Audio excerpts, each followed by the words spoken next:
and it doesn't get out, as it were, of the lab and get into the real world. Thanks. Yeah. So I think 2 points. One is that even though we have wonderful offices, we don't spend too much time there because actually we are out doing the field research. So we are out quite a bit. But the more important point, of course, is how do we come out of the working only with 3 agencies? I can tell you that even working with those 3 departments, there are 15 agencies within them, and it's a quite complex setup with the labor and employment and tax and so on. And I think the challenge there is that not everyone is on board with what we're doing. So we certainly have a change challenge within still. It's not accepted everywhere that we should take this citizen-centric view. Secondly, or thirdly, I totally agree. I think there's a benefit to organizations working outside or on the edge of the public sector too, working, for example, from a municipal perspective as well. And those are some of the ideas we're testing out at MindLab right now. Is really whether how might we come out of the lab even more. The question, of course, is always whether you want to create a big organization or you'd rather create networks or more agile organizations. But I think there's a natural evolution in that we should be looking at in Denmark too. Yes. Hello, Pauline Clancy from ANZSOG.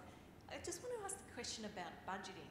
A lot of these solutions are about dealing with the person, not the department silo. Has there been any work done on trying to crack that issue about budget and departments driven by outcomes, their own individual outcomes, rather than what the citizen might want? Right. So just to understand the question, I was very low sound, but I think in terms of budgets, you're thinking about when we craft solutions, who's going to pay for our services or who will benefit from changes in policy? That's right. Yeah. So, well, I agree that that's a key issue. I think the best innovations we've seen in Denmark are some that have really dealt with it up front. So, for example, getting biannual budgeting so that it's possible to invest up front. For example, in healthcare services or social services, where we've seen some wonderful innovations where they go much more preventative and where you first start harvesting the benefit in the long term. The contribution that we give at MindLab is not so much on what should be the funding model, but it will be about what will work, in fact, for citizens. So, for example, when the Danish Work Injury Agency is now trying to redesign around the citizen experience, they're also trying to leverage the funding mechanism of private insurers much more to invest in citizens' abilities, for example, to get their lives back, getting up on their feet, pay off their mortgages, and so on. So really, it's about being creative, also about funding opportunities.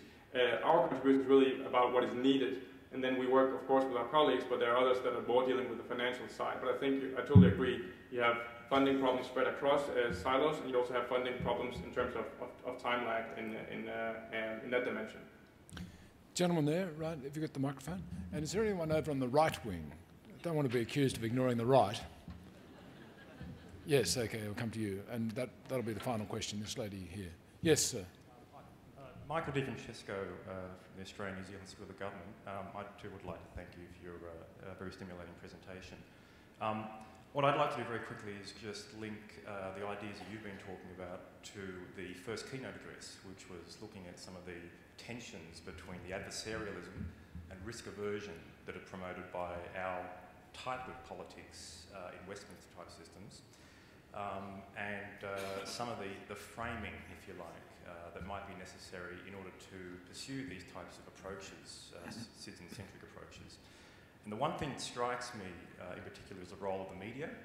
I could just imagine what some of the tabloids might make of some of the slides you showed us around use of post-its, video, role-playing, use of dolls and so forth.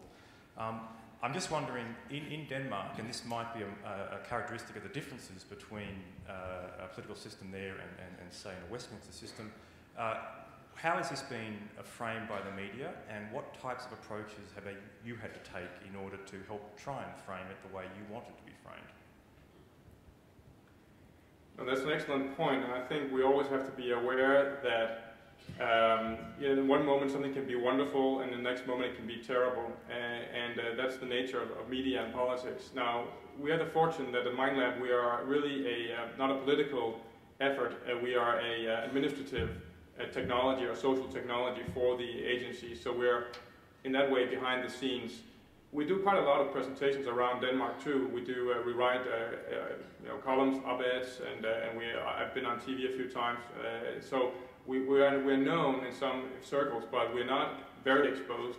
And certainly, one could always ask, is this worth the investment? What are they spending their time on? And what is this fun stuff they're doing?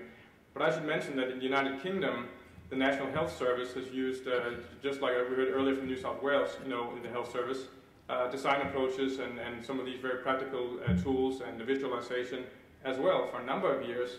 And I haven't heard that they've become into a lot of trouble from that kind of engagement. But I do get your point, and I think we have to be prepared to argue and also defend new methods and show, of course, the cases and the value of them.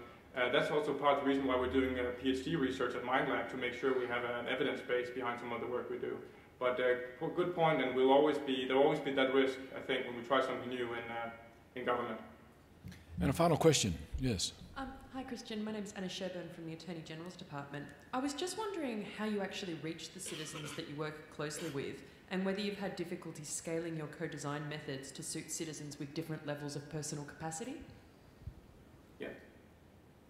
So we reach citizens or businesses in many different ways, but the important part is, of course, to make a strategic selection and make a reasonable, informed choice about who do you engage with and how.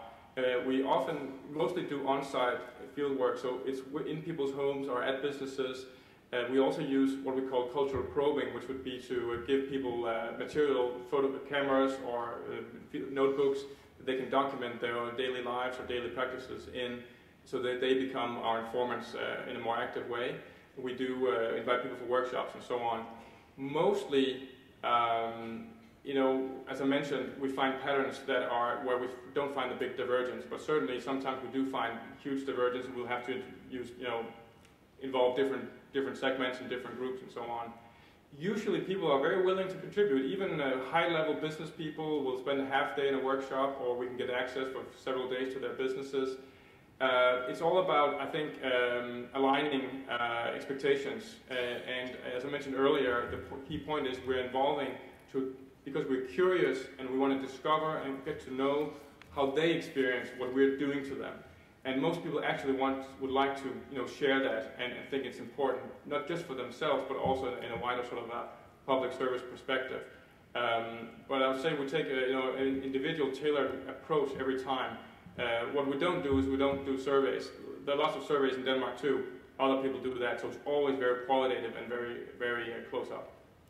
Christian, thank you so much for taking time to talk to us at the other end of the world. It's been very enlightening and has excited us in terms of the world of possibilities for more citizen engagement. So again, thank you very much indeed. Thank you very much. Have a good day.